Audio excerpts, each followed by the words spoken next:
Pathogenesis of Corynebacterium diphtheriae mainly occurred by diphtheria toxin. This toxin disseminated into the bloodstreams leads to systemic condition.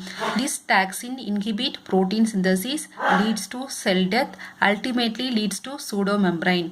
It will affect heart tissue, motor neuron and kidneys.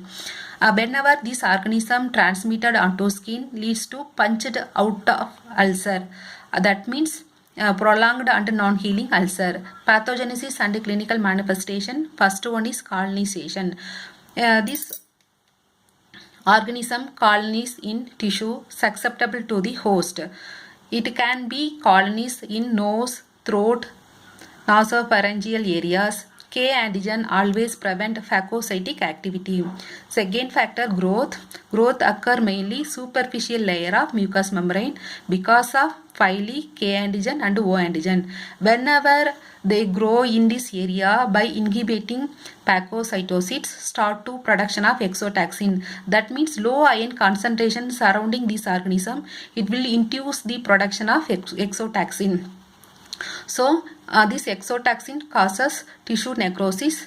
Because of this damage, this organism enter deeper and deeper into the tissue, causes severe damage like punched out ulcer. That means prolonged and non-healing ulcer.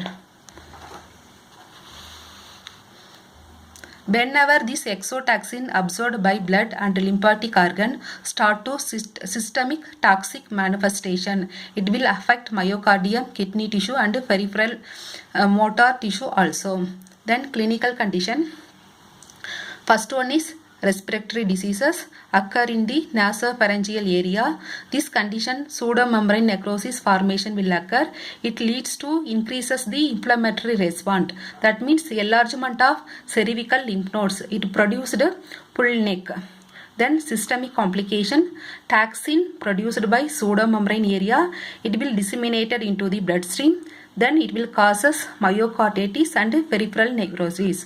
During this condition, we can see paralysis of the short palate and diaphragm muscle affected.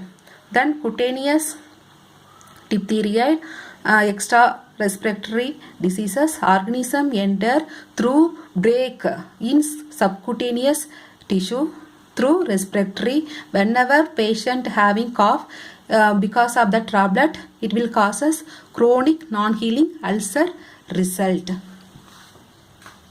Then laboratory diagnosis. First we are doing that gram staining.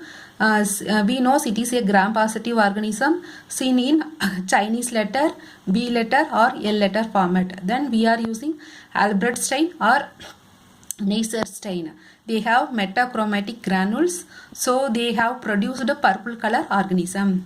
Then tensityl medium we are using. Organism grow black color colonies.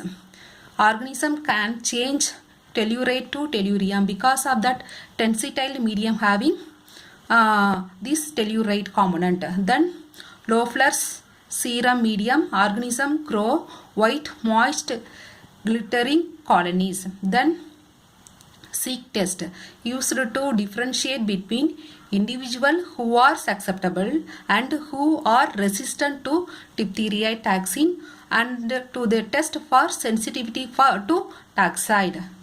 Then last one is ELIC test to know that potency of toxin. Then treatment, prevention and control. We can treat this infection by giving antitoxin. It will reduce that neutralizing exotoxin level. Then toxide vaccine usually given pertussis, tetanus vaccine as a booster with tetanus. Then vaccination schedule 2nd, 4th, 6th, 8th and 18th month. Then 4th and 6th year of age. Then every 10 year we will give that booster dose. Then antibiotic penicillin G or erythromycin.